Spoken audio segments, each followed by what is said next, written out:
Just before we begin and I read Frankie's bio, I just want you to know there's two things Frankie Faison and I have in common. Number one, Frankie is in the film Coming to America. How many of you have seen Coming to America? And I'm in the movie Coming to America.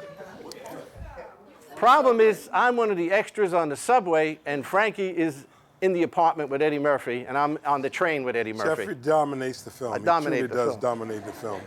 You cannot watch that film without remembering his performance in that scene. But seriously, Frankie and I met in 1989. Deborah Aquila was a casting director. My first DGA film, she said, you gotta get Frankie Faison in your film. We met in 1989, and Frankie has a great little part in my film. And Jeff discovered him. I discovered Frankie. Pretty much. That's the way it's gone. So now I'm going to read Frankie's bio. Frankie R Faison has appeared in film, television, on stage in a career that spans over 40 years. He has been seen in over 100 films, the television series The Wire, True Colors, and currently the Cinemax series Banshee, as well as guest starring in a lion's share of episodes. Frankie has also been seen on Broadway, off-Broadway, and off-Broadway, following his main passion, theater. He received a Tony and Drama Desk nomination for his role as James Earl Jones' younger brother, Gabriel, in August Wilson's award-winning play, Fences. Frankie has also done over 200 commercials and been heard in voiceovers on a regular basis. He is proud to be a New York Times crossword puzzle answer and the only actor to appear in all 4 of the Hannibal films. Frankie is blessed with a wonderful life, 3 daughters, 3 grandchildren. Last but not least, Frankie takes his mentoring responsibilities very seriously, giving workshops and speaking to students of all ages throughout the United States. He says that this is an honor to be a guest speaker at BCC today. Round of applause. So as you can see from some of the clips that we have today, we're going to keep this very open. Frankie and I wrote out some questions that we definitely want to hit before we take Q&A. But one of the things that we really wanted to start off this morning with is working with first-time directors. Many of our students are getting ready for the 20th annual BCC Film Festival, and you've worked with non-union directors and with union directors. Many of the students, including these 2 gentlemen up front here, are still in production. They're working with professional actors, probably for the first time. Am I correct? Yes. So we're hoping that you can talk a little bit about that and maybe give them some advice on how they can make a better film now that they have an opportunity to work with theater actors. Okay.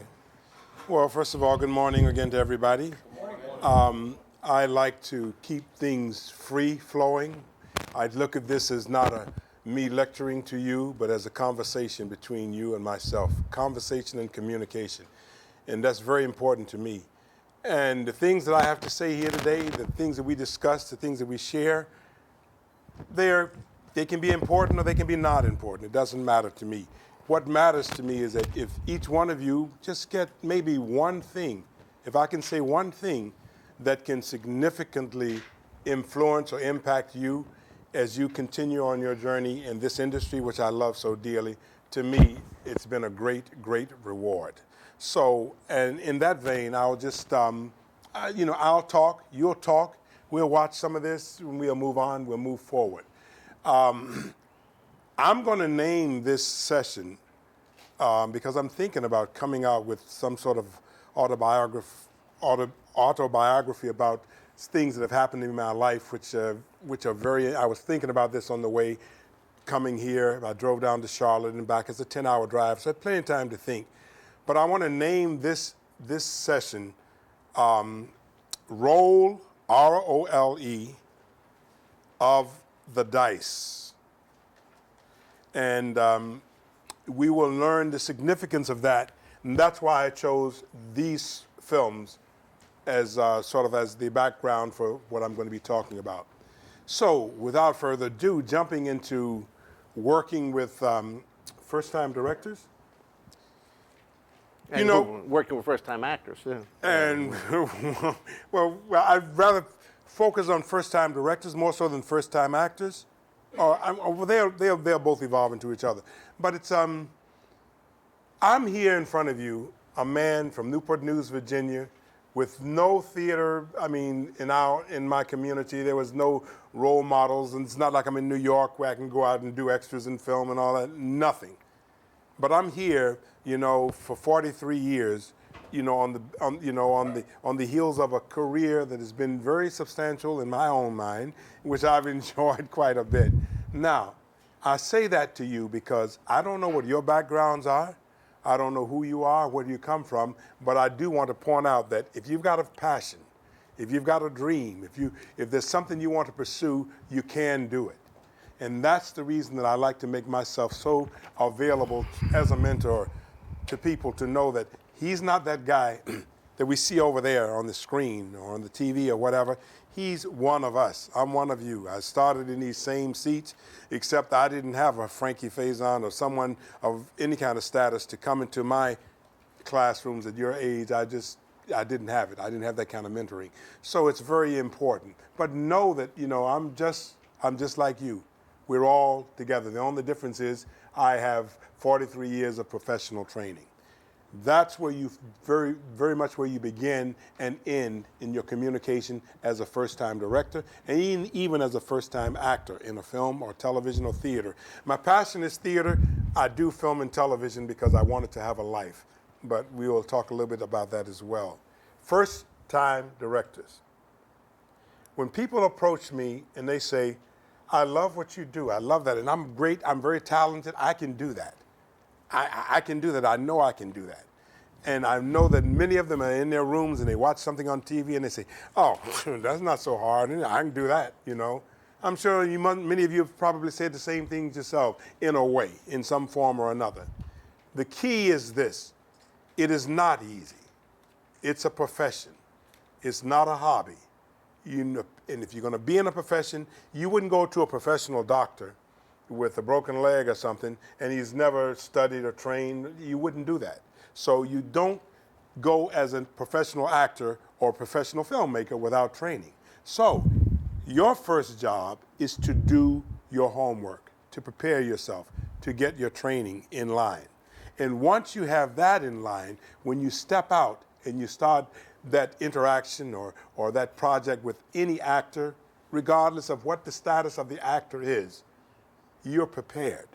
You know what you're doing. The worst thing you could do as a first-time actor or first-time film director is not know what the heck you're doing.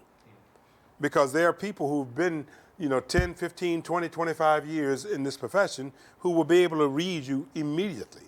And if they don't have confidence in in your ability to do your job, it's a wasted day. So be prepared. Be confident. Take your work very seriously. Have an agenda. When you go in, know what the heck you're talking about and know what you're doing. It doesn't matter. You can have you have to understand, actors are people who love to work. And most actors, the good ones that I believe in, are actors who want to be directed, who want to be guided, I want to look at that young face, that new face, and say, oh boy, okay, new ideas. A fresh beginning, something different. I want to see what you got. What do you got? What do you bring into the table? I'm going to go with you. I'm going to keep going with you until you sort of get to that place where you stumble and you lose your confidence. You got to have confidence in what you're doing. You have to know that, and you have to stand firm in the things that you're doing and be committed to it. Now I'm going to give an example of something that happened to me as a young actor once.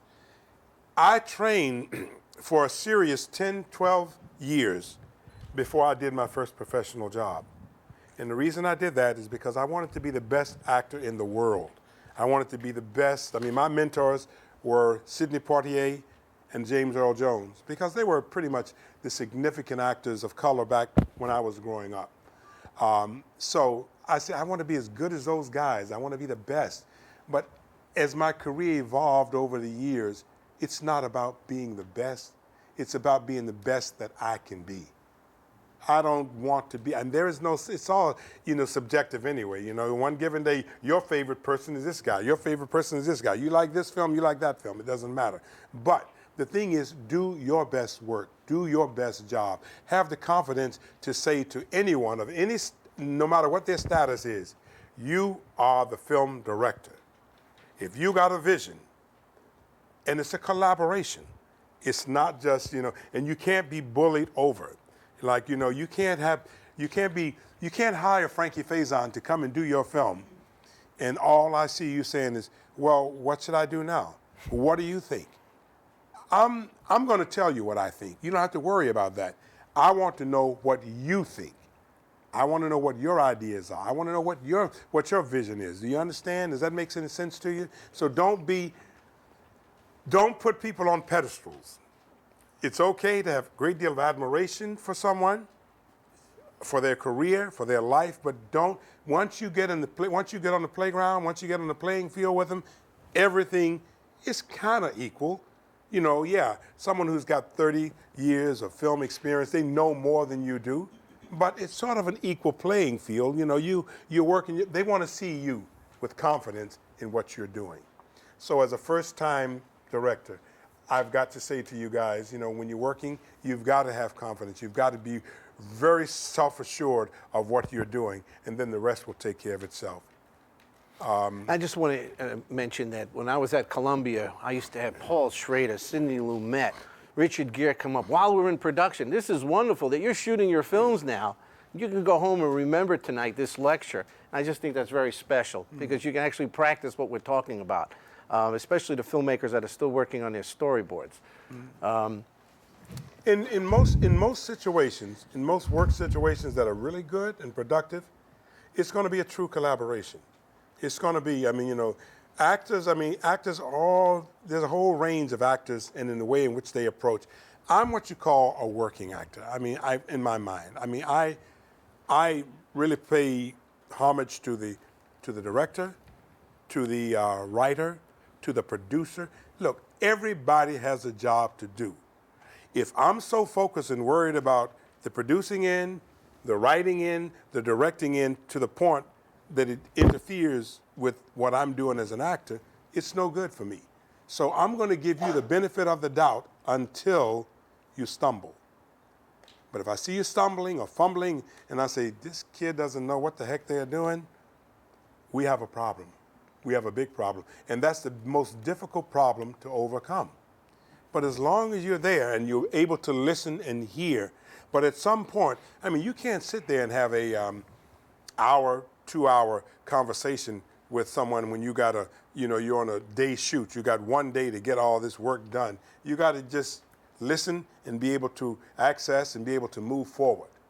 Do you understand? And I think that that's the confidence that you guys are going to have to show. And I think you have the ability to do it. Now, I'm not saying just bulldoze your way through things. You got to be able to listen. It's a collaborative thing. It's give and take. And as a first-time actor, most first-time actors who come to you from theater or any other training who has not done film, you are gods to them. You're gods to them because they have no idea what the heck is going on. They don't know what it means to hit a mark. They don't know what it means, to turn around. They don't know what it means, to take it from this actor's perspective or the other. They don't have a clue. They are just eating up everything. So you've got to be a good tour guide. You've got to lead them in a way that makes them feel very confident in what you're doing so that they can give you the best work that they can give you. So I think that is the exchange between the first-time actor and the first-time film director. Anyone want to Let's open that up. Andreas, introduce first and last name. My name is Andreas DeVorn. I'm a student in CMS 62, History and Theory of Film. I got a question. You said when it's a collaborative effort, when it's a give and take thing, I want to know the best technique that you can offer as far as collaborating. Well, you're going to come up with some guys, some actors, who are just really, they maybe have done this so long or they're so opinionated about what's going on that it's going to be hard for you to get your vision to be realized. And that's where the collaboration comes in. So you're going to have to be able to figure out how to move things forward by making them feel comfortable like making them feel that their voice is being heard and that you're giving them what they need. At the same time, you're doing what you need to do to get what your project to become what you need it to become. And I was going to tell you an early example. I worked, not too long ago, I worked with an actor who's been nominated many times for Academy Awards. Now, I'm an actor who has 42, 43 years of professional training behind me. I've never been one to, on the playing field, I know what I'm doing as an actor. I know how to act. I know what's right for my character. But I'm not a filmmaker, so if the filmmaker's vision is of such that what you're doing as the actor, I need to tweak it and, steer it. That's your job to find out how to get me there. But if you tell me something that's wrong for me, for my character, I cannot move forward because I cannot play an untruth. It's got to be true for me. So I was working with this Academy Award actor with these filmmakers, and they were very, very collaborative in a way. But this actor, he had been around for a long time.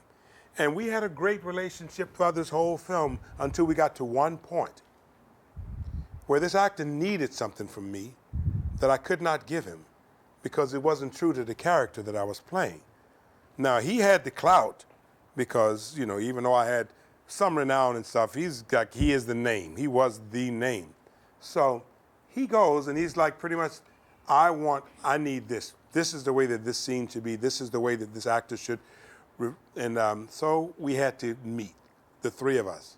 And I said, look, in the collaborative nature that I have always exercised, I said, I will give it to you both ways. And then in the final cut, you decide what you want to do. I'm going to give it to you the way that he needs it and wants it because I know you want to move forward with getting this film done. If we could be here all day, it could stop production, actually. I'm going to give it to you that way. But you have to take it my way, too. And when you get to the final cut, then you'll realize you'll be able to determine what would be right and what would be wrong. At the end of the day, and this was, thank God, this was more towards the end of the film, because when we hit this point, this actor and I, bam, we had a wonderful relationship, jovial, it became like, whoop, ice time, it's like freezing me out. But I'm not intimidated by that. I'm not worried about that because I don't care who you are. Just come, bring what you need to bring to the table to get the work done. So we stopped the communication. He was very pissed off. He was pissed off because it was an ego thing. It's like, I'm many times nominated. He didn't say that, but, I could feel it. Like, look, we'll do what I want to do. But I've never been an actor to play by those rules. And so at the end of the day, when we went to the screening finally, and we saw this scene, they ended up doing the scene, and this is not a braggadocious kind of thing. It's just, I knew that I was right because it pertained to something about my character, and I knew what my character would or would not do. And they ended up putting up there on the screen the vision that I had talked about, and that was the right one. And he saw it, and then at the end of the day, we were all very forgiving. You can fight and argue and all this stuff, but at the end of the day, after everything is done and shot and premiere and all that, everybody comes back together. We met at the thing, and it was like, all was forgiven in a way, but in a way it was still that little thing that was always there. We don't need that. Understand, this is a big society. When people say, this one thing that you do is going to ruin you for the rest of your life, I don't believe that. There are many, many filmmakers out there. There are many, many actors out there. Hold true to your vision, to your belief, and I think that you will be okay. But you don't do it in a sort of like, you don't do it in a way that's arrogant and egotistical, because if you do, you're sort of cutting your own throat. There are a lot of filmmakers out there like that too. There are. There are filmmakers who say, look, just give me what I want. You do this. They have the power. As a filmmaker, you have the power. As the actor, not so much. But as the actor, I do have, the one power that I have as an actor is this. I can say yes or no. And if it's not for me, I will leave because I'm not dependent on anything. But if you're paying me a great deal of money, hiring me to come in and make your film, then I'm going to try. I feel obligated to try to give you what you need. But it has to be given to you on my terms or in the terms of what's right for me as an actor. Sometimes there have been times when you tell an actor, look, I want you to say this to this actor right here beside me, and I want you to reprimand him in a way that's, you know, that feels right for the progress of this film. But I don't want you to look at him.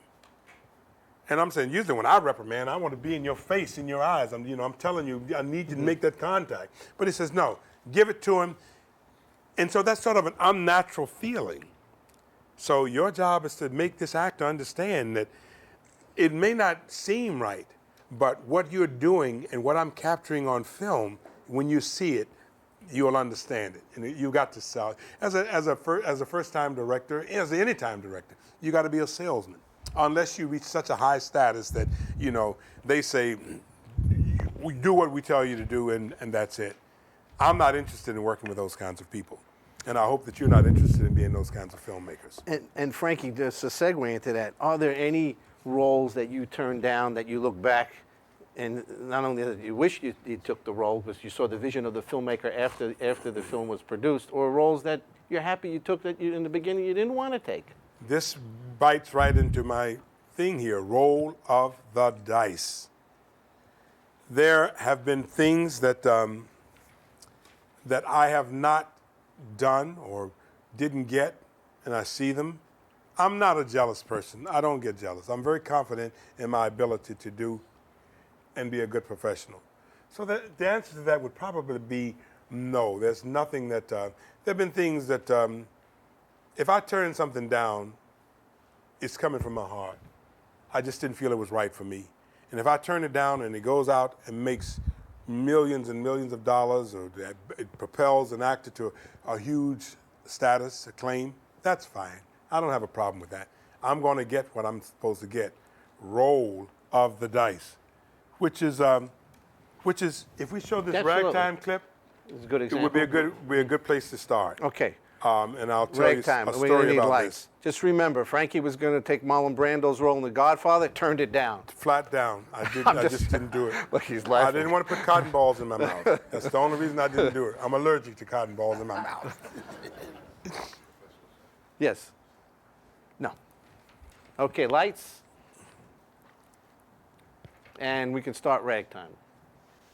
Audio. But you can go back and tell Mr. Waldo that I have changed my mind. I'm ready to offer him a swap. Conklin's life for the freedom of my men. All he's got to do is deliver my automobile to the front door of this library. And when it's dark, my men will use it to get out of here. When they're safe and sure they haven't been followed, they'll call me here. And I'll come out with my hands up. Hey, Coalhouse. You be quiet, you hear?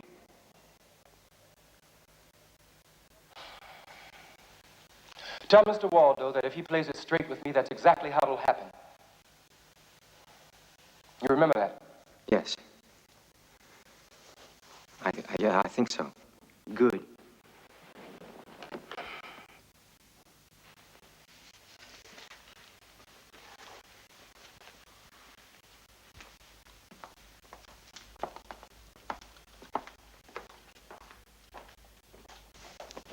Hey, brother.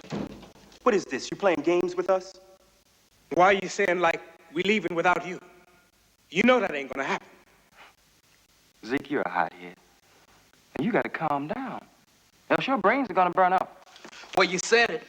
I mean, Coalhouse, didn't you say that you were gonna stay right here? Huh? I said a lot of things.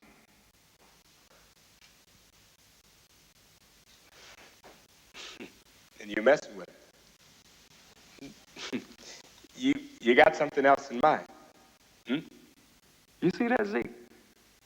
When you calm down, your brain starts to working just fine. Yeah. Yeah. Okay, lights. Okay. Now, this film is the very first major film that I did, substantial film that I did.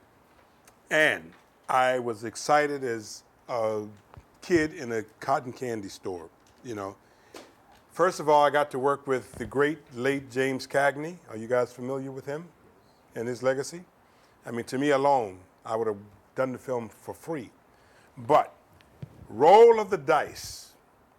When I was cast in this film, first of all, I went in to read for the great director Milos Forman. I wanted to play the role of Coalhouse, and I knew that I had the tools to do it, but he had something else in mind. So Howard Rollins, the great late Howard Rollins, got the role. So I ended up becoming a member of the gang. There were 4 gang members.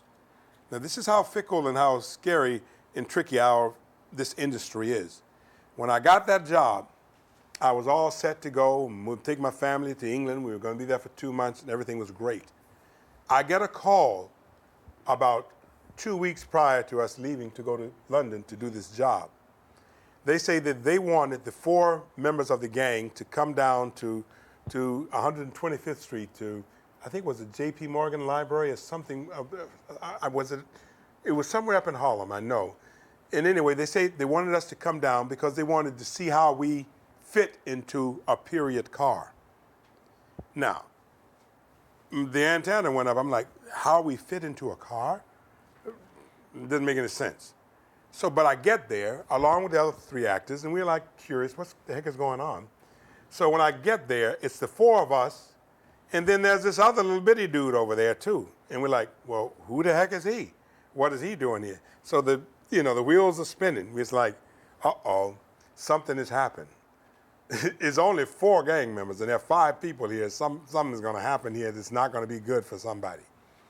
I come to discover later on that the other actor over there, a young actor by the name of Calvin Levels, a wonderful actor, had met with Milos Forman, the director, after this film had been cast, and had sold Milos on the fact that he had to be in this film. And there was only room for him to do one thing. So, I mean, we all think we're set. So this job, calling us down there, was to eliminate one of these actors. And he had to look at all of us physically. And it wasn't about us fitting in the car. It's like, because in filmmaking, pictures, you're making pictures, right? So you want to see what makes the best picture. Now, of the actors, there was Samuel L. Jackson, who was, angular, thin, Sam, especially a young Sam. And there was this other actor, Dorsey Wright, dark, he had a distinct thing of his own. From the Warriors, yeah. Right. Yeah. And then there was myself and this other actor, Ben Haley, who were both physically about the same size. So I'm thinking that if somebody's going to be eliminated, it's probably going to be he or myself. So I'm sweating bullets this whole time. So we sit in the car and blah, blah, blah, blah, blah. So the point of the story is this, roll of the dice. That day, the roll of the dice was in my favor because the other actor was eliminated and I got to stay and do the film. Now, had I not done this film, no big deal. I still would have gone on because I had the confidence in myself as an actor, but this was a very significant film in my life and in my career.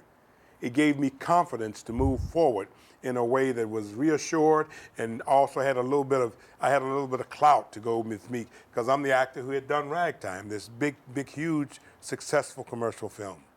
So that's the very first time the roll of the dice came into my life with this film. Yeah. So I felt very blessed with that. Frankie, just to segue into before we do the next clip, you've worked on Broadway, Hollywood, independent film, and television. What do you like doing the best?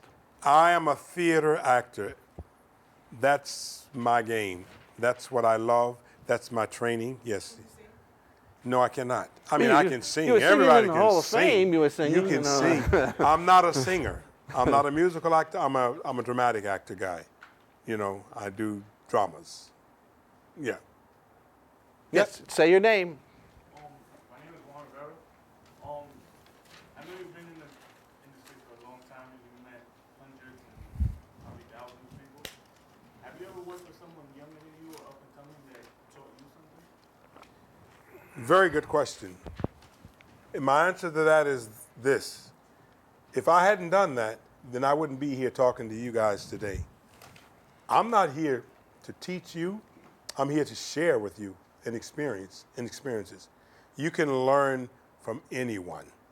It's the fool who chooses or decides not to learn from anyone. Young people have a lot to offer and to give me. And my ears are always trained, attentive, and listening and ready. And whether they're young actors, young filmmakers, young people in life in general. I love young people because they're the next generation. They're the new wave. They're bringing something different. But also, on the same token, young people need to learn how to learn from the generation that preceded them. That's very important too. Andreas. The next clip we're going to show is Coming to America. I got a quick question about working with Eddie Murphy as well as Chris Rock, because I know you played in Down to Earth also. Can you just elaborate on some of the workflow that you have with those two, being that they're people of their stature, they're funny, comedic, but at the same time they produce good work? Well, it goes back to what I was saying earlier. It doesn't matter about the stature of a person. When you're in that when you're on that playground working together, they've got to bring their game and you've got to bring yours. It doesn't matter. Whether I'm sitting across the table from James Cagney, James Earl Jones, Sidney Poitier, anybody. You cannot name I've never in my life, except for once, been sort of starstruck, as they might say. And that was the time that I met Sidney Poitier, because of the history of what he had gone through to pave the way for me. But outside of him, whoever I meet, I am armed and ready. I am ready to go bam at you, smack dam, face to face, because I know my craft. I know what I'm doing. So when I work with Eddie, when I work with someone like Eddie Murphy or Arsenio Hall, I actually have the advantage because I have the training. They are comedians, and they're dabbling into acting, but I'm a trained professional actor. I know the craft and tools that you need as an actor. So I'm usually, in most cases, I don't very often find someone who's committed themselves 10, 12, 15 years of, and when I say 10, 12, 15 years of serious training, I mean serious training. Undergraduate acting, which was 4 years of intense, every day. It was, in acting, movement, the things that I need as an actor for longevity, not just overnight sensation and not just film, or TV, but for everything. And because I'm theater trained, I needed that training. And then 3 years of graduate studies at NYU in the acting program.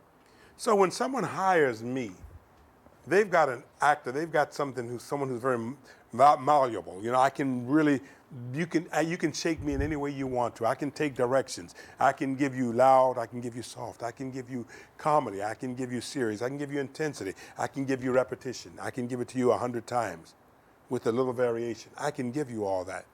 Every act. So whenever most of the actors that I meet and work with, I gotta step up on them.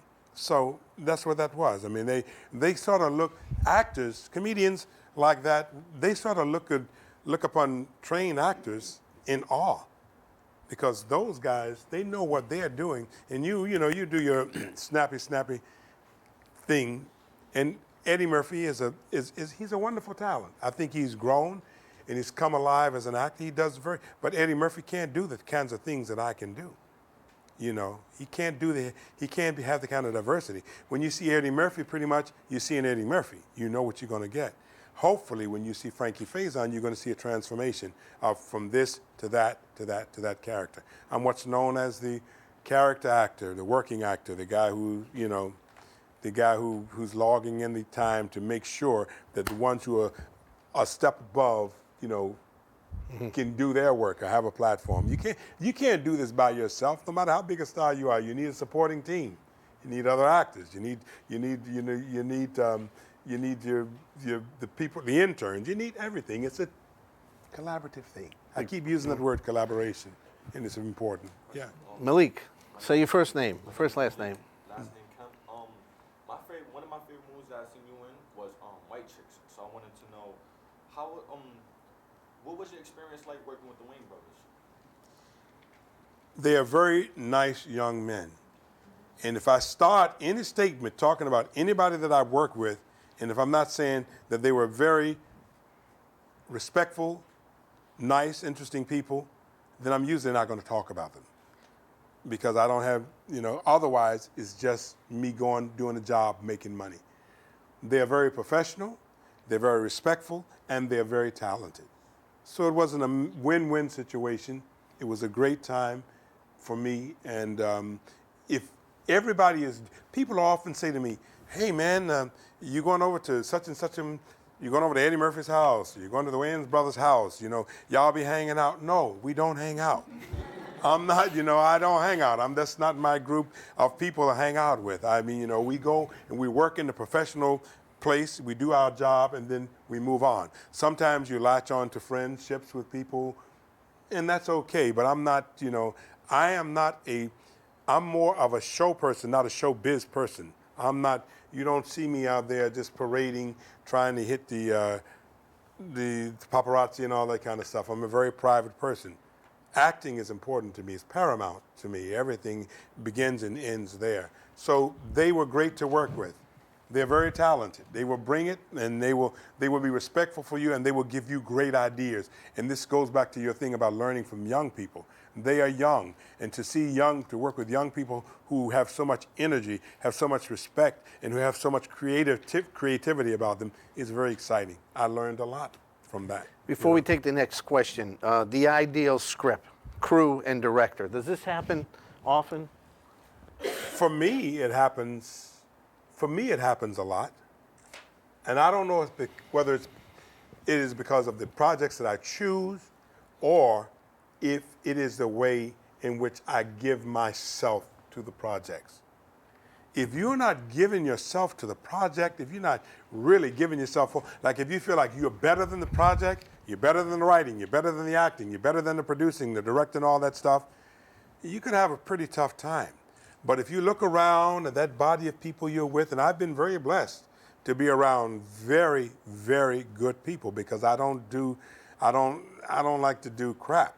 I don't like to do stuff, and I can tell.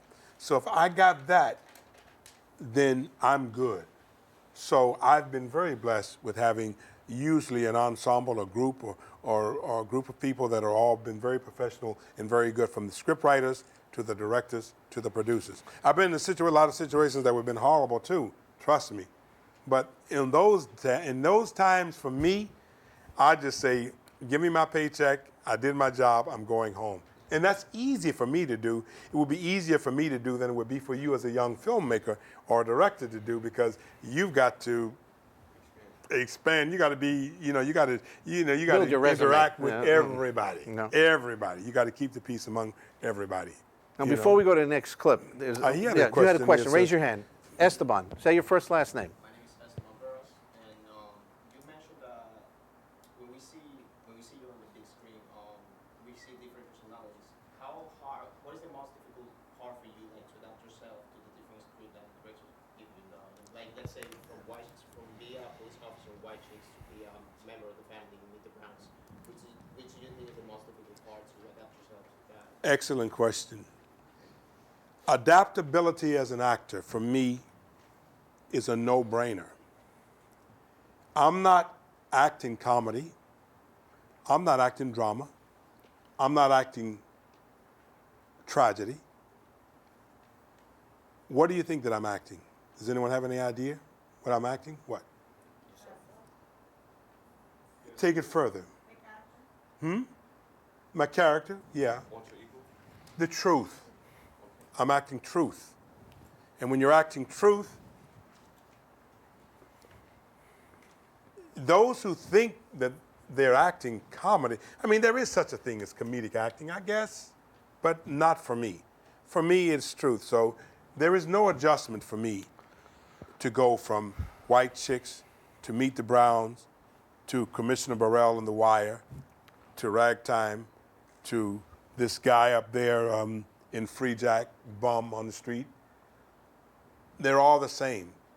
I'm acting the truth that the writer has given me to develop and expose my character. But that's my training. That's the reason I've been able to have some sense of longevity in this industry.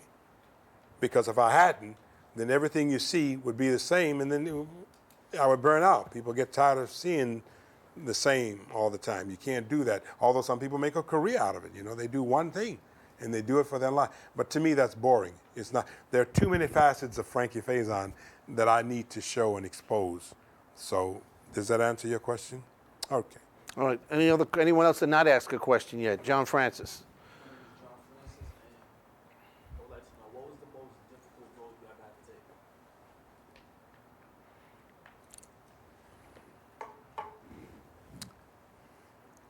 I don't know. I don't know. I mean, I'm so available to whatever comes my way that it's never difficult. It's always, I mean, something can be a little challenging, more challenging, but it's really never difficult because I'm just, like I say, I've done my work. I've trained myself. My instrument is trained.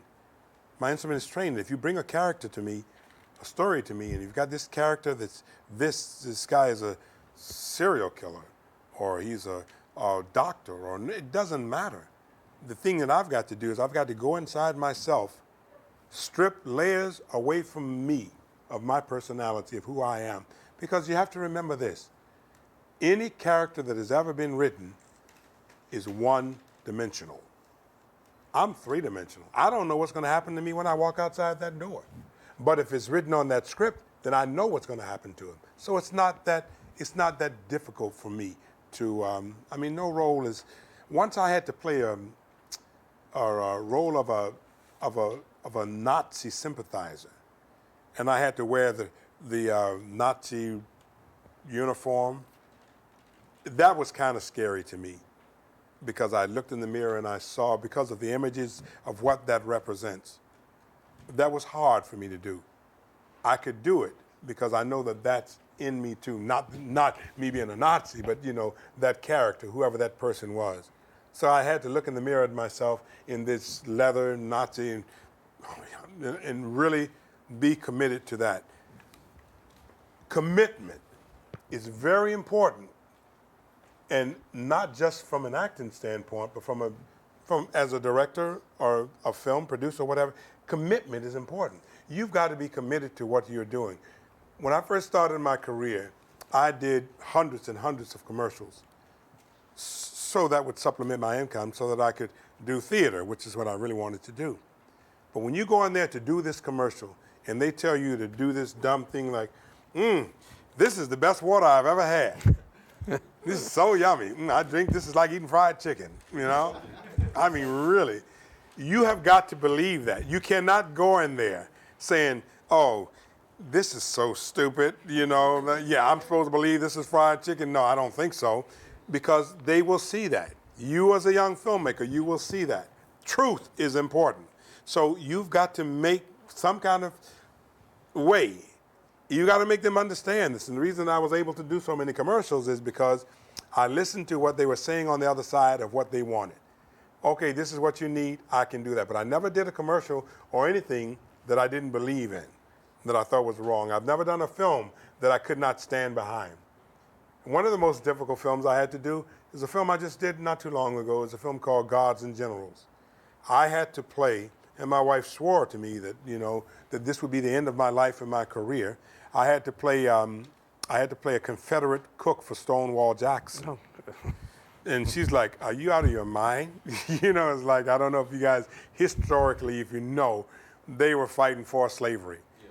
But I had to play that part, and it was a great role. I didn't bring the clip of that, but it's a wonderful role. And it began, you have to go into that character and find things that worked for you as an actor to make that truth real. And for me, it was this. The state of Virginia was not fighting. I mean, yeah, they wanted slaves. Who wouldn't want slaves? If you got slaves that go out there and make you prosperous, you'd want that. But they were fighting for the right to decide whether or not to have slaves first. And then they would have gotten to the greater issue. They didn't want what's going on in the country right now, state to state. Every state wants to regulate their own thing. They don't want Washington, D.C. to mandate to them, you got to do this, you got to do that. That's what I say that this character is fighting for. He was a very proud Virginian. He's fighting for his right. He hated slavery, but he knew that in order to get to the next step, the first step would be to make sure that his state, which he was very prideful of, had the right to decide. So that was my justification.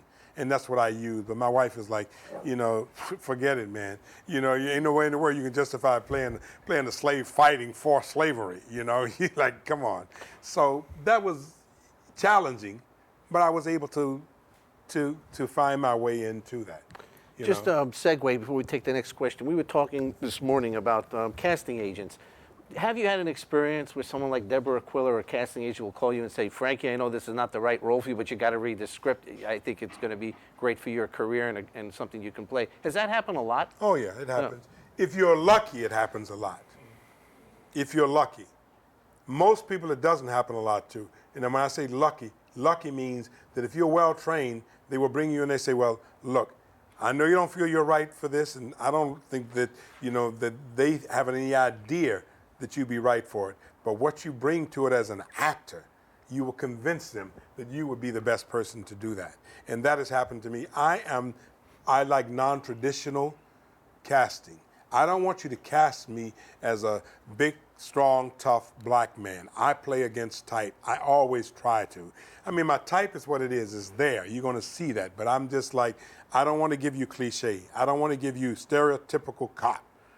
If I'm playing, I played a lot of cops, but I want to give you something else about the cop that's fascinating, that's exciting, that's interesting. So whenever a casting director brings you in and says, makes that statement to me, I feel as if I've been successful in my career and in my life and in my work, because they see me not just as this thing. They see me as a good actor who will bring something new and refreshing to whatever this project is or this character is that they're doing.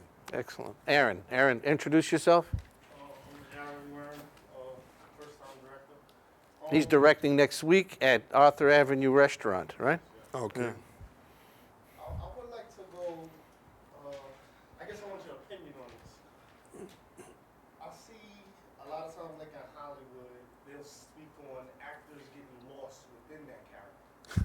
So when you spoke and mentioned how you were able to adapt, do you ever get lost within them layers? Or can you also tell me, how is that even possible?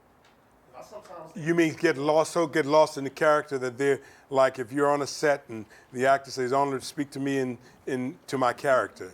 Yeah, I'm not here. The character is here. Is that what you mean, lost like that? Like, and also after the movie's done, they still find themselves playing that character. Like they say LL Cool J got lost within the role of, I think I forgot his name in In Too Deep. He was a famous, like a notorious drug dealer or whatever. And he kept living that out. He kept living it. Yeah. No, I've never done that. And I'll tell you why. Because me, at the end of the day, it's acting, guys. It's pretend. It's not, everybody wants to go for real, this thing of realism, and that's fine, And there are a lot of actors who aren't trained, but who are that thing. Like if you're casting a film, $1 million film, and you want a drug cartel, a drug dealer, or a killer, or a rapist, or something like that, if you could find that person who's actually that, then you might feel like your work is easier. In a way it might be, but in a way it's not, because then you got something on your hands that you don't, I'm a guy, look, I know what to do. I've never killed anyone, but I can, if I need to be a killer, I can find something to substitute in me that will make you, convince you that, hey, this guy's a hard-nosed killer. He will kill somebody. Because we've all had the inclination to want to go out. You say, I could just kill that guy. The only difference is you're taking it to a different level. You're saying, like, I really could kill that guy. No, I really could kill you. It ain't funny, I could kill you. You know what I'm saying? Send that student to the dean. No, really, I could kill you. That's my work. You see? No, I really could just walk over there and strangle you to death right now. Just because of the way you look. You've offset me. I don't like the way your hair is. I don't like the way you have your hands over your face. Am I making you uncomfortable? Good. Because that's what I wanted to do. Sorry. Raw, stupid, no, but I'm saying, no, I'm no, it's not, but it is what we do. And the degree in which you can do it and make it work and make it real is one thing. But at the end of the day, it's acting. I'm an actor. I'm not anything that needs to be put up any place. If you hire me to do a job for you, I'm gonna give you everything that I got, and I'm gonna be convincing in it. And I have a backlog of stuff that will show you that I can do that. But no, I don't get lost in anything, and nothing's. Although if you talk to my wife, you get a different story. Okay?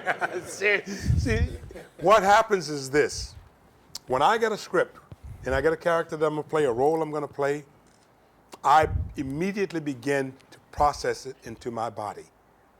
It's like going on a diet or something, you know. And what I'm doing then is like everything that I do is influenced a little bit by who that character is.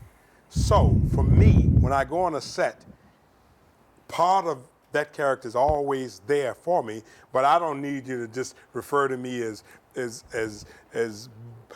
whoever, JoJo Johnson all the time. I'm Frankie. I can be joking with you like, Jabba, break, blah, blah, blah. And they say, camera, we're ready to shoot. And then I can go find my place, and that character is available to me. That's who I am as an actor. Then there you're going to find actors who says, like, I got to stay in this character all the time, no matter what. When we're on this set, I am into this character. And you as directors, young directors, you got to find a way to process that. So how do you process it? You know, when you're talking to your actor, he's like, who am I talking to? Am I talking to you or am I talking to the character? You're actually really both talking to the same person anyway, but to me, it's weird. I can finish up and move forward.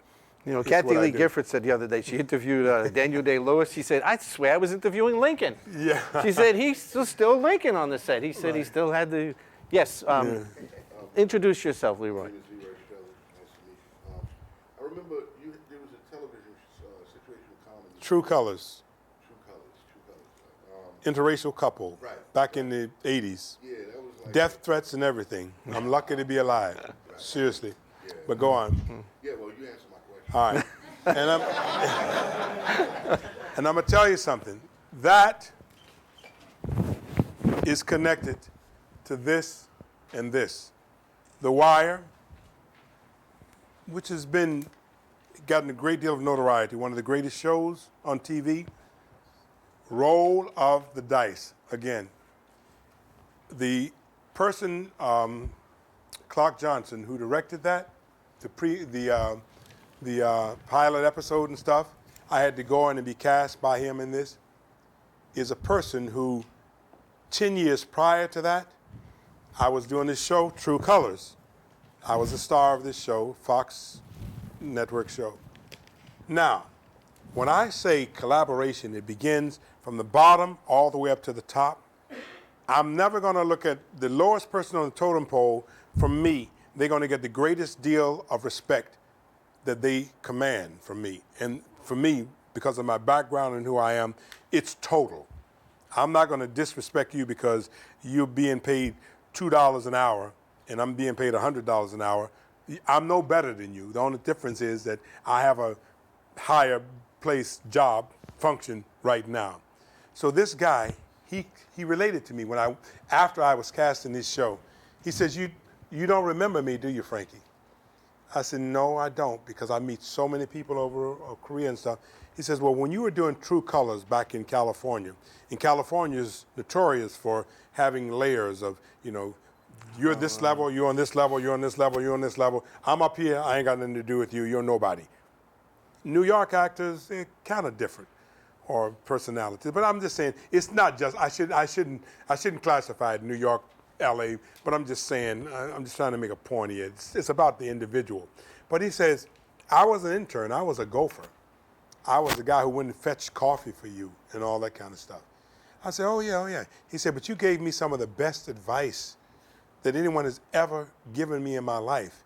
And you always treated me with such respect. You know, you never had that kind of ego thing like you're the star of this vehicle and I'm just a nobody. You always made me feel good to be around you.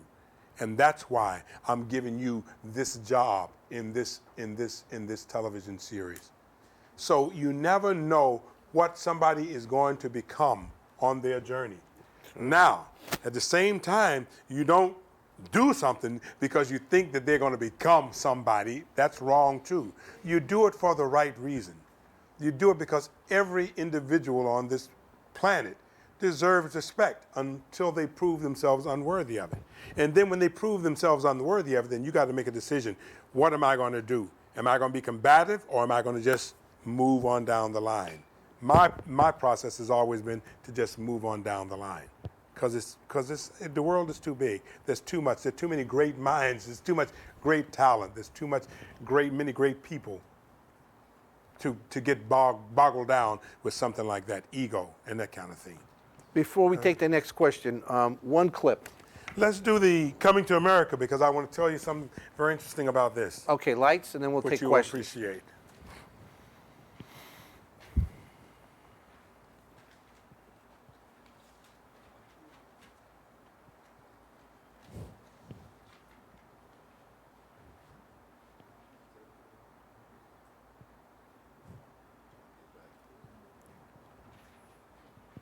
Not cooperating, right?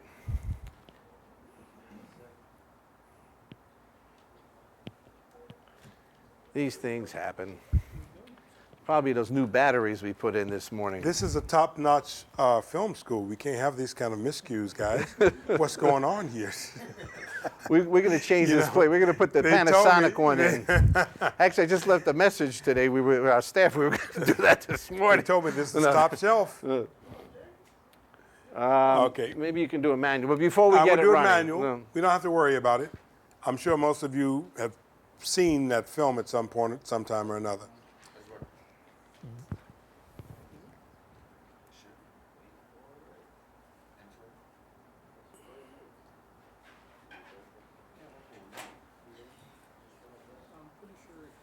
We'll figure it out. But how At many the of you? risk of, don't worry. Yeah. It's okay. My story is this.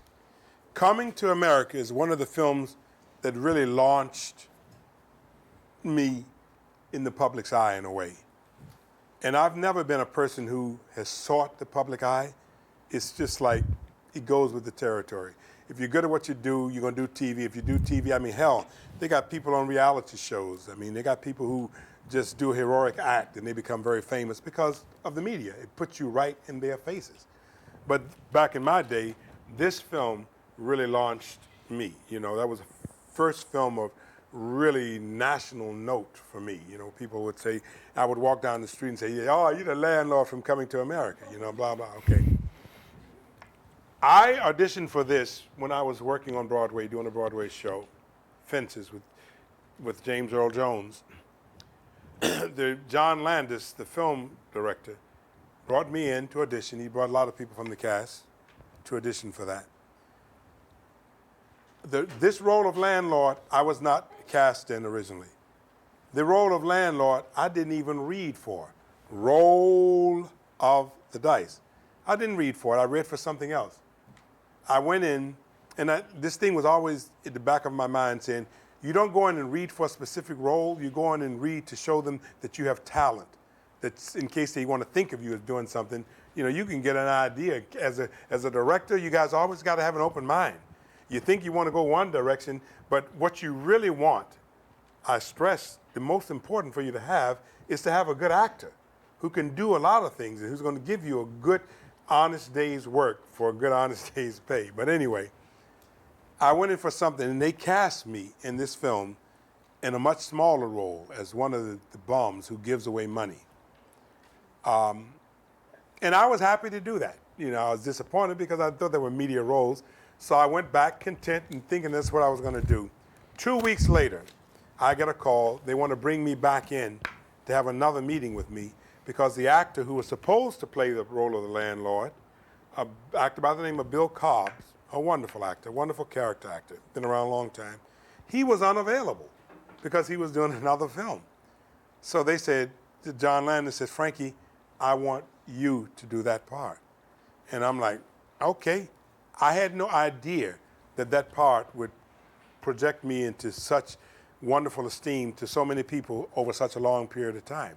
So this was a very commercially productive film for me. I mean, I made a lot of money. You get a lot of residuals. It puts you in a very spectacular workplace. But it's something that I didn't even go out for. It's something that came to me because of the roll of the dice. If you're open to something, if you're open to doing good work, you never can tell where it's going to come from. So don't be discouraged if it doesn't happen here, because it may happen around the corner there. Just always be prepared. You know, the good Scout motto, be prepared. No. Be prepared. Boy Scouts. Know your craft.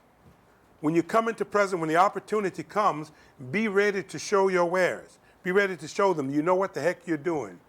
Be willing to show them that if they give you a shot at this, that they won't regret it. You know, we always talk in our production classes that in order to break the rules, you need to know the rules. Well, we were talking about this morning, it's not the arrows, it's the Indian. This is just a wonderful example. Did you know John Landis from another production before this? Nothing. That's great. That's great. Nothing. So, it was like new. I mean, it's like, you know, it's just a guy. We went in, we talked, we chatted, you know, and just another thing, the interview process from both sides, your side and my side. You kind of want to, that's the trickiest thing, part of the industry as far as I'm concerned in a lot of ways, because who are you going to be when you go in there to meet this person one-to-one? Like I'm coming in to meet this director. You know, I know you're casting, you know, let's say you're casting a tough cop or something like that. So I come in to meet you, blah, blah, blah, hello, how are you, nice to meet you, blah, blah. I never go in as the character that I'm auditioning for. I go in as myself. He will look at me and he'll say, well, wow, yeah, he's got a lot of this, he got a lot of that. And then if I'm fortunate enough to get a chance to read, audition for the piece, that's when I do my work. That's when I show you what I'm capable of. But I want to be a generic landscape. I'm just this, blank. And then you look at me and say, okay, well, then let's read the scene. And then if you read the scene, and then you want to make some, you know, you want to change it around and say, well, okay, well, try this. Can you try this for me? Can you try that for me? Because at the end of the day, casting is very important, because these are the people you're going to commit yourselves to working with for a long period of time. And if you get in there with somebody who just can't cut the mustard, what are you going to do? You're sort of stuck, you know. It's hard to change it in, you know, midstream. So be careful, you know, about the way that you get to really take the time, if you can, to meet someone, to see what they're about. Mm-hmm. Can they give me what I need or not? You know? absolutely. Now we got questions. Okay, we'll start. Who has not asked a question yet? First, last name. Come on up. Jessica. First, last name. My question was, when you said you have 43 years of experience in your career, Professional career, have you ever been nervous, like during production? Like, ever felt like the nerves come when the camera's rolling? I mean, I know you said you already trained for it, but Yeah. do those nerves still come back? They don't come to me anymore. They came to me when I was younger. And it's a good thing to have that. It's that nervous excitement. And they come to me occasionally now. But it's no big deal. Do you ever get like an adrenaline Yeah. rush working? You got, oh yeah, I do that a lot. Yeah, you need that. That adrenaline rush is always good. But it's not a nervousness kind of thing. Because like I say, I know what I'm doing. I mean, I was blessed. The one thing that somebody gave me was the ability to act. I know how to act. And when I go and talk to young kids in elementary school and middle school, and I said, you know, be in touch with the things that you do well. Because the things, if you can follow that, you know, if you can follow that path, it may lead to a career for you. And we all do something very well. It may not be this or that, you know, but it's something. Follow that, and it may take you into a direct. And they always chuckle and laugh at this, because in my classes, I was class clown, most boisterous, and rather than take me, which a lot of schools do, sit you in the corner and tell you to shut up and be quiet. They say, you got a big mouth, they didn't say you got a big mouth, you got a big voice, you're loud, you're clear, you're articulate. You're gonna have to be in the school play. You're gonna have to do the announcements, because we didn't have all this fancy technology when I was in school. You had to just get in front of the auditorium and say, Mrs. Such and such and thing will be inside. I had to do all of that stuff. And because of that, it led me to a career in acting. It was something, it made me proud to know that there was something that I could do. And I always felt comfortable being in front of people. Whereas a lot of, even the toughest football players, the toughest sports basketball guys, you get them in front of the class to say something, they just like, damn, everybody's looking at me, People are, they just clam down. They can't do it. They get quiet, they can't project. They talk softly, It's very important to feel confident, to feel comfortable. And as a director, it's not your job to do that, but you need someone on the other side of the camera who can do that and could feel comfortable doing that. I have never, ever felt uncomfortable in any situation in front of people. I overcame that. As a young high school kid, I was sort of chubby, pimply, just hated the way I looked. I just hated it.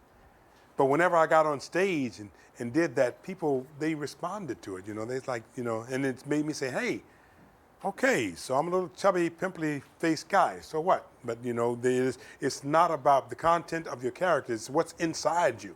It's not about what's outside, because anyone can project a certain thing on it externally, but what's coming from within. And those are the things that led me to become an actor. Jalicia, you had a question? No, I'm sorry, Jessica. Say your full name, okay. Jessica, at what age exactly did you realize you wanted to be an actor?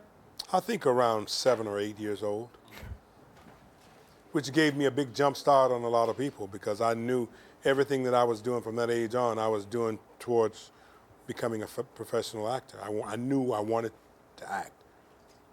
Okay, sorry for asking another question, but you said you have multiple facets of you.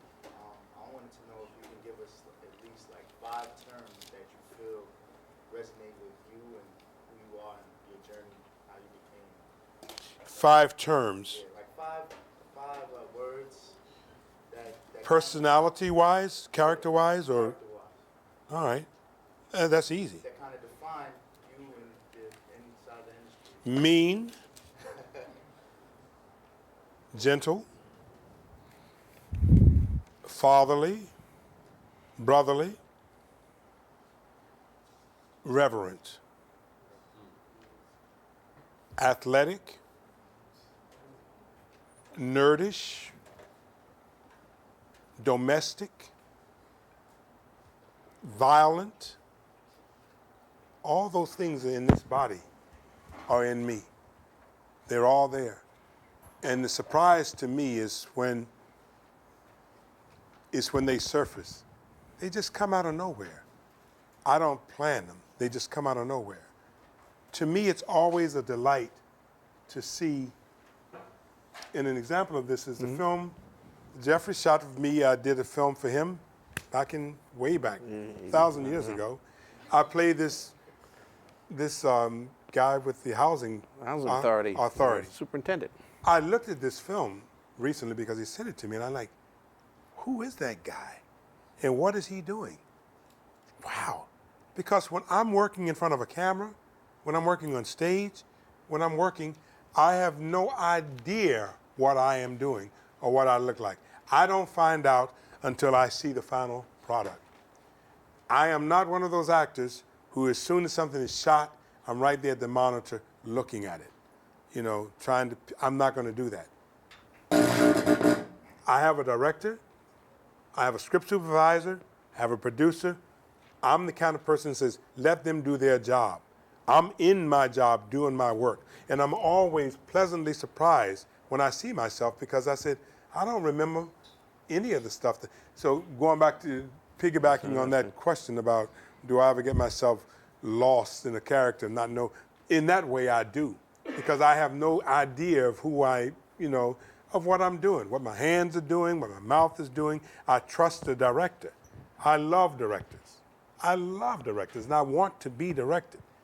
Because if I'm watching myself acting, I'm not doing due diligence as an actor. Do you watch yourself, like when you're changing the channels and you see a scene come on? Oh yeah, I love watching myself. I mean, I love watching myself in the finished product. Okay. Because I'm not watching myself when I'm creating the thing, and I'm always pleasantly surprised. Sometimes I don't even recognize myself. Like, you know, do you have an experience like even working with Michael? Would he show you dailies and say, "Hey, Frankie, which take do you like?" Or I don't do that. No, I don't do that. You really leave it up to the director. What do you like? You're the director. You choose. I'm just a small part of it. That's why I like to do theater. Film is more an editor, director, producer's medium. You know, they got hundreds of cuts of this and they think, I can choose this or I can choose that. I can choose this or I can choose that. That would give me a headache. But in theater, each night that I get out there on stage, no one can touch me. It's mine.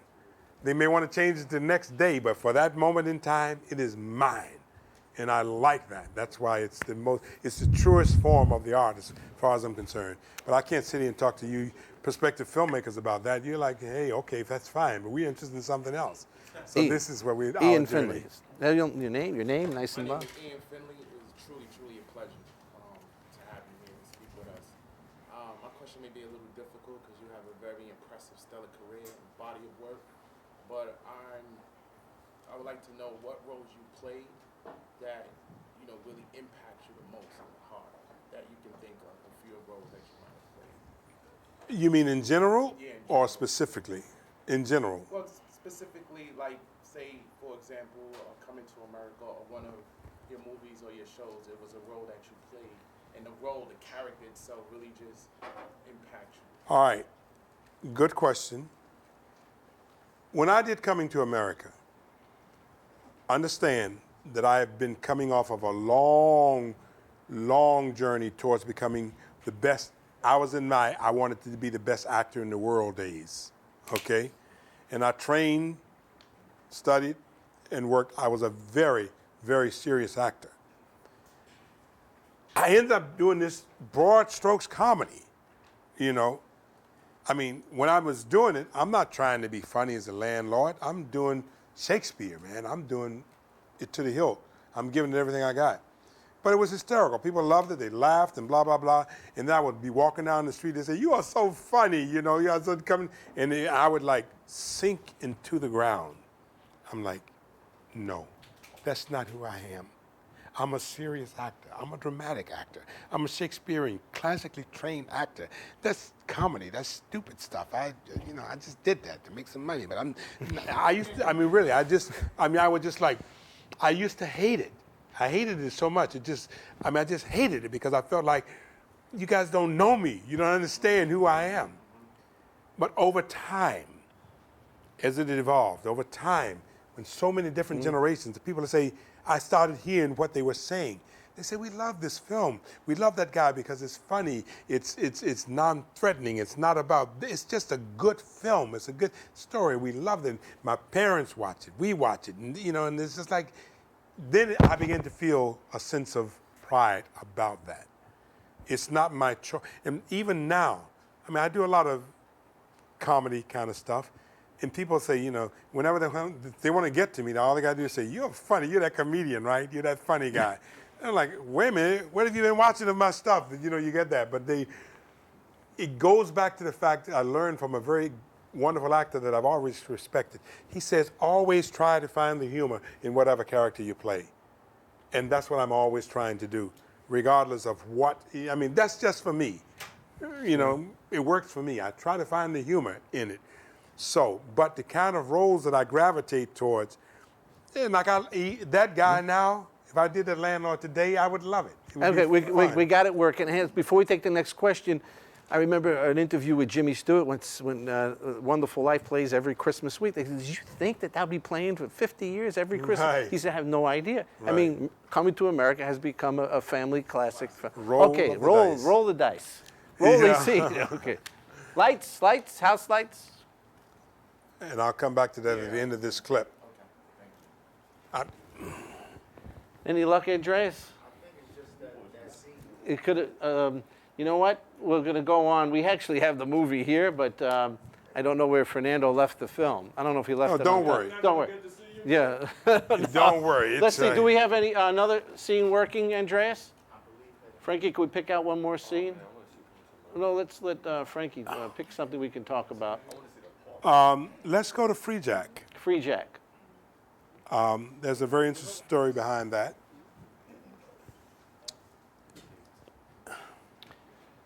Well, you know, we authored this last night, and obviously we have so many DVD players. That means we have so many DVD remotes. So we have to figure out which one is working with this particular deck. Okay. And I'll talk in darkness while she's trying to cue that up. I really gravitate towards meaningful family type characters. Someone who can, I like to give positive. It was very important to me as a minority actor, performer, at a time when there was so much stuff going on, when there was so much, you know, most things that minorities would do, they do stereotypical stuff, you know, stuff that reflects not the best, but it can be funny or whatever. But I like to do stuff that shows that even though I am a black man, I am a man. Even though I am a black man, I am a person. I'm a person who likes, and I'll give an example of this. I like to do things that are off the wall. You cannot categorize me, classify me as your typical, I mean, I don't fall into any categories. When I was doing this thing, True Colors, it was about an interracial couple. It was a sitcom, broad stroke sitcom. When I went out there, I was the only New York person doing it. When I went out there to do it, I told them up front, I'll do this. And they didn't know when I was casting this, I was actually in an interracial relationship. So I knew something about interracial relationships. So I said, I'll do this, but you cannot stereotype this guy, because if you do, you're making a big mistake. And I was getting it from both sides.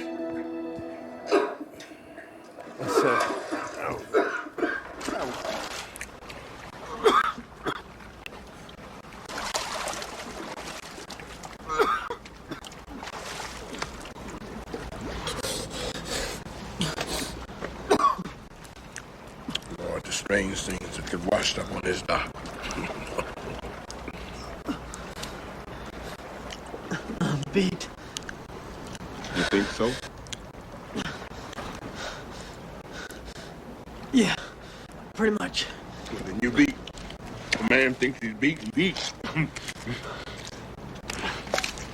You want some of this? What is it? River rat. How the hell do you eat river rat?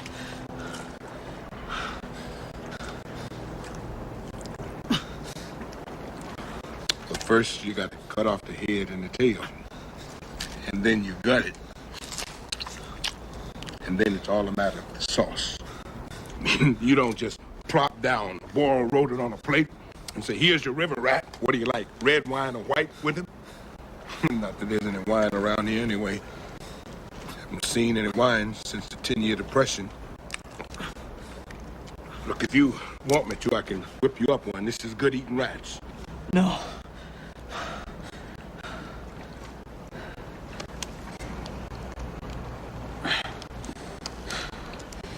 Man, if it's come down to this, what's the point?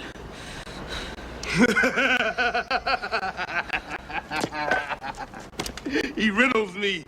The ancient riddle. What's the point? Have you ever seen an eagle flying back to his home with dinner for the missus and all the little eagle babies? And he's flying against the wind, and he's flying in rain, and he's flying through bullets and all kinds of hell. And then right at that moment, that he's about to get back to his nest, he says, oh, what the fuck? It's a drag being an eagle. And right then, two little X's comes across his eyes, just like in the old-fashioned cartoons, and he goes plunging down, and down, and down, and bam! just a splatter of feathers. And then we don't have the national bird of America no more. Did you ever see that? No. Me neither. Eagles got too much self-respect.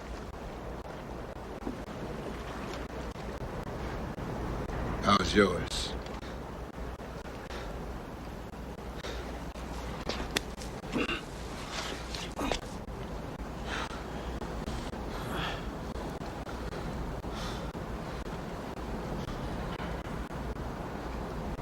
I'm okay.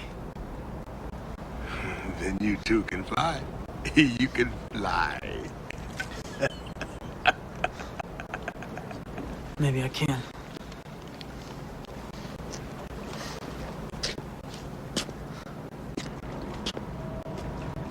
You ain't beat yet for long. Not by a long shot. Okay, all right. Now, before I go back to you, I'm going to tell you something about this. Roll of the dice again. This film, this scene in this film was shot after this film had been made and been tested out on the market. They needed this scene sort of like as a place transgression so that this character would have somewhere to go, and they needed that. So I get a call out of the blue. I didn't even audition for this film, never even knew about it. Someone knew me, director, producer, whatever, and they said, we've got this scene and we'd like for you to do it. The film has already been made. So I shot this film, this scene in this film after this movie had been done. So it's not something that I actually pursued, not specifically. I didn't go out looking for that. It came to me. That's, again, the role, and I use R-O-L-E for myself, of the dice. You never know where it's going to come from. And that's why I mentioned three-dimensional characters. That's what we are. It's very important.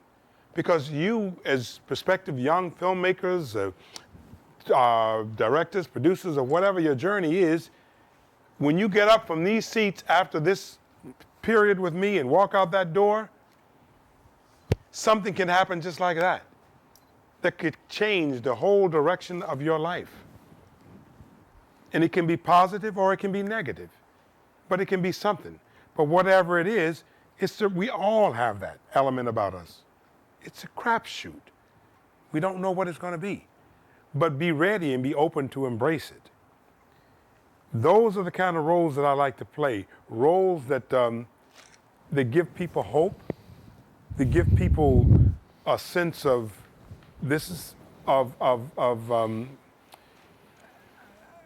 awaitingness about it, that's serious, makes them think, gives them something to contend with. And I love to play fathers. I love to play grandfathers. I love to play fathers of daughters. And I love to play fathers of sons.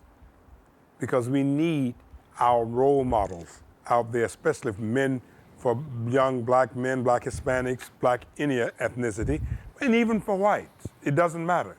We all need that. And to me, that's been my journey. Something like that, I just suck right up, because a lot of the times, I'm going to give you something just a little bit different than the stereotypical thing that you asked for. Like this thing, True Colors, I did. They had this guy playing around. I'm a black guy, and they had him walking around for it was some holiday, maybe a Halloween or something, and they wanted to put me in a dentist's tooth. So I'm, big black guy walking around in a dentist's tooth. Now, there were two young black actors on this show, and they say, real black dude gonna be doing no stuff like that. There are people out in the streets who say, ain't no black man gonna be doing no stuff like that, putting on no dumbass dentist tooth and walking around. I wanted to say to them, I've done it. I've done it before, and I'll do it again. That doesn't define me as a black man. That defines me as a father trying to make my kids happy and to make other kids happy. So there's a lot of times when you put those kind of parameters around you, then you can't grow, you can't go. And that's not the kind of actor that you guys will be getting the best work from, because you need somebody who can expand. He said, I will do anything. And then it's your job as the directors to pull me back or to pull him back and says, no, I know you can do that, but just for this film, I want you to do something else. Can you do that? And usually the answer would be yes. Frankie, we have time to show one more clip, and then we're going to take a few more questions. So is there one more clip that we want to show from the reel? Yeah, we're going to ask. Well, right back to questions. Just want to run the clip before we forget. Okay, you can show. You can show anything from The Wire. The Wire. Something from The Wire. Okay.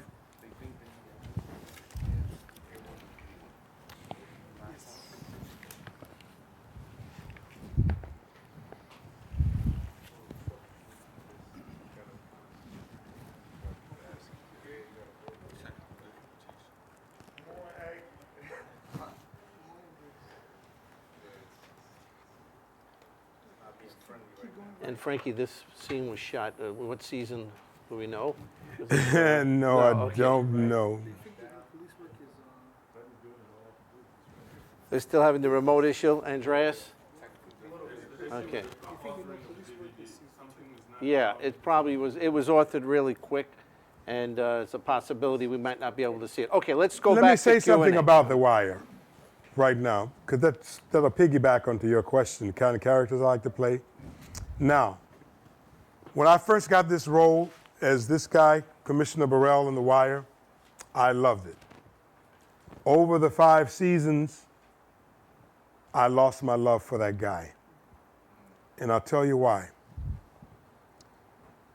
I always thought that I was playing something very different. And this is what I mean when I say I have no idea what I'm doing.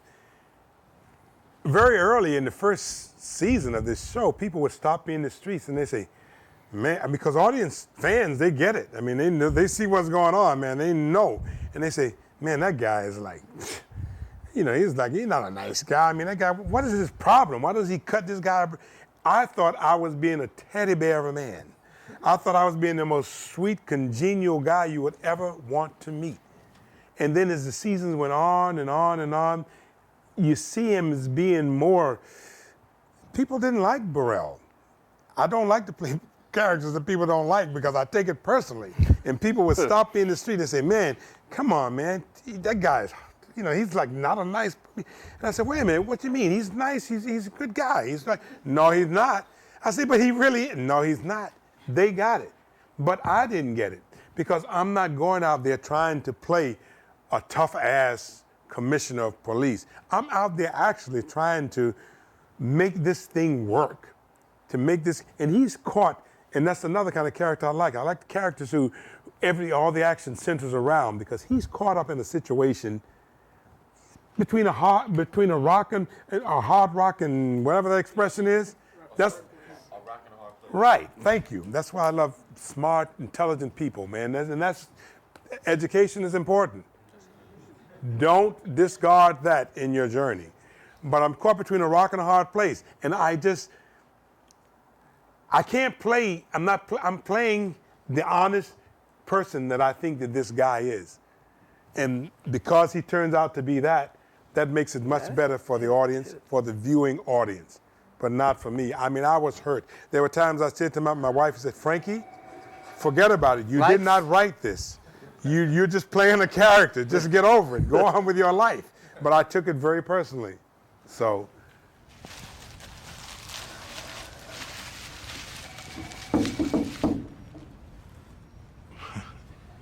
Come to see a dead man walking?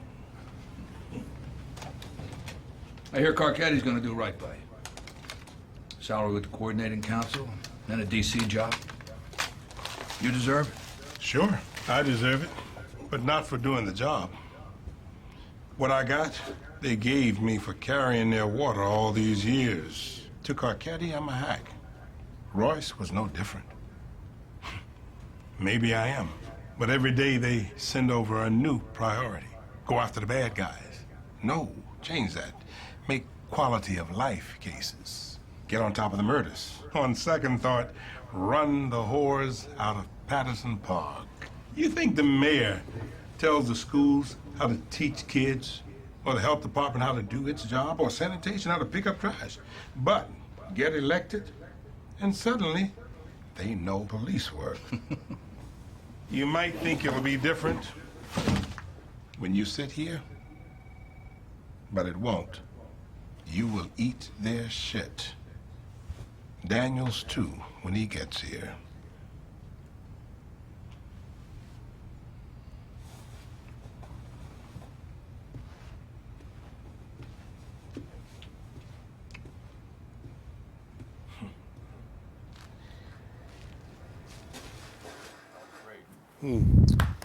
Now, in essence, that's who I thought that guy was, this whole journey, the 5 years.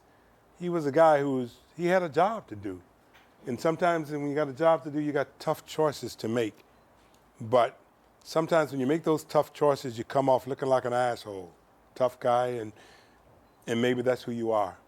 But I have no control. That's why I say I adore the writers. I love writers. And I adore the people the producers, the ones because they're seeing the total vision. I'm just seeing this little narrow thing. I'm giving you this character. I'm going to give you this. I'm going to give you Burrell. I'm going to give you him for every little intricate characteristic that he has. I'm going to give you all of that. And then at the end of the day, it is up to the public at large to decide.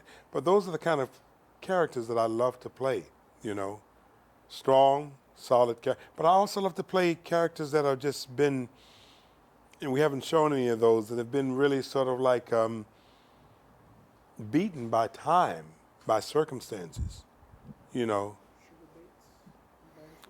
Sugar Bates and Banshee. Kind of. Yeah, kind of.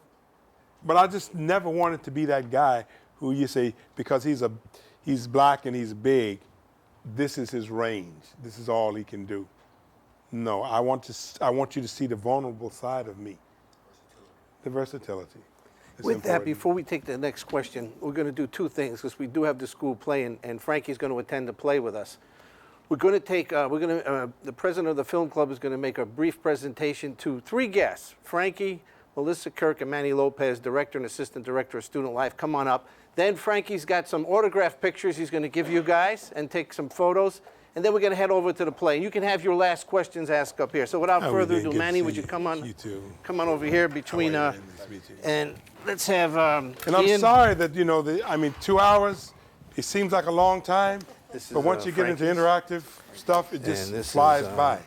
So I feel like there's so much more that I want to dabble, and I'm going to definitely try to make myself available, come back, speak to you guys again to just finish this journey. But we touched upon what we could today in the circumstances. Yes, we invited Frankie to the film festival. They invited He's in me. I would town. love to come if I'm in town. If I'm not, if my shooting schedule allows it down there. Come on, Most get definitely. closer, get closer. Ian, go ahead. On behalf of the whole media and digital film production department and myself and Finley, the president of the film club, we greatly thank you for making it here today. My pleasure. All right, thank you. And it's filled with money. I'm going to ask you to take out your slates for the group photo. Now here, before we have everybody up, I promised Melissa Kirk a Facebook photo. So Melissa, get close to Frankie, and Manny, come in, and Ian on the side. And then we'll have everybody come up. We'll take a group picture for the yearbook. Okay, everybody, hold your movie slates up high. Which camera? Yeah, which one? Hold on a second. Andreas, I want to put on the flash for you. Hold on. Yeah, take off your cap. Oh. Here you go. Here, I'm going to give you. Listen. I'm going to ask somebody to take one of mine. Oh, we have the paparazzi are here. Hold on one second. Slow down. Oh no, you're too fast. This is not an Apple phone. Yes, it is. I'm just kidding. Thank you. Okay, everybody, look at Andreas.